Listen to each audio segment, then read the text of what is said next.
Recently, the National Recovery Administration, one of the President's programs from the New Deal, was overturned by the Supreme Court. This program was designed to encourage industrial recovery and help combat widespread unemployment. To protect consumers, competitors, and employers, this declared that the codes of fair competition were to be drafted for the industries. These codes set guidelines covering matters such as minimum wages, working conditions, and program restrictions. This past May, the Supreme Court invalidated the compulsory code system on the grounds that the NRA improperly delegated legislative powers to the executive. Over the past months, we've been interviewing various businessmen and government officials to get their take on the matter. Here's Marla Scott, the wife of the late tire company owner George Scott of Virginia, to tell her about her experience with the NRA. Welcome, Marla Scott, and thank you very much for your time. Thank you for having me. You're welcome. So how has the NRA affected you and your industry?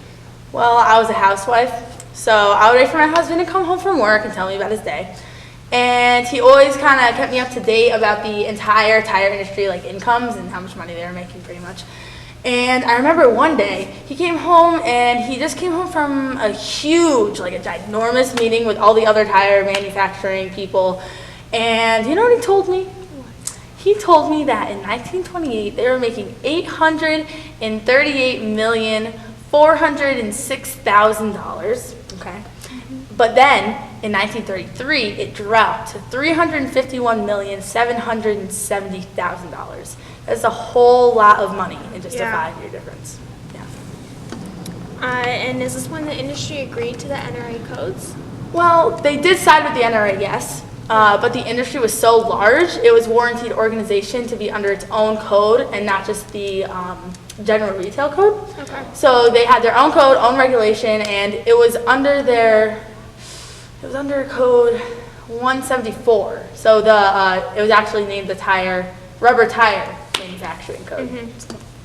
And was this happening all over the entire state of Virginia? Oh, most definitely. My husband all of a sudden wanted to work overtime because he was getting 1.5 times the normal pay because of this new reemployment agreement that the government passed. And also in the state, they came up with this $3.3 billion public work project that gave hundreds of unemployed people their jobs. Wow. So would you consider this program a success? For my husband, yeah. I know a lot of people that had kind of bad reps with the NRA, but for my husband, absolutely. The recovery of his business began with this, and payrolls more than doubled. Average hours rose from 24, give or take a few, to about 42 hours per week. Wow. So the employment rates also rocketed up to 51,000 from 39,000. So that was a lot better. And then Section 7A guaranteed workers the right to organize and bargain with employers. And because of this, it presented a great opportunity for my husband to kind of organize his workers and have a more productive business. And so, yeah, I would say the NRA kind of helped my husband get back on his feet.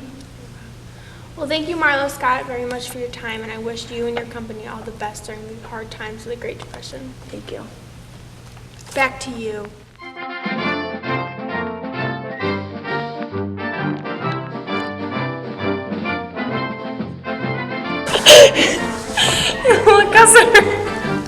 Encourage industrial And this is Marla Scott. No. What? Hold on. We were right there.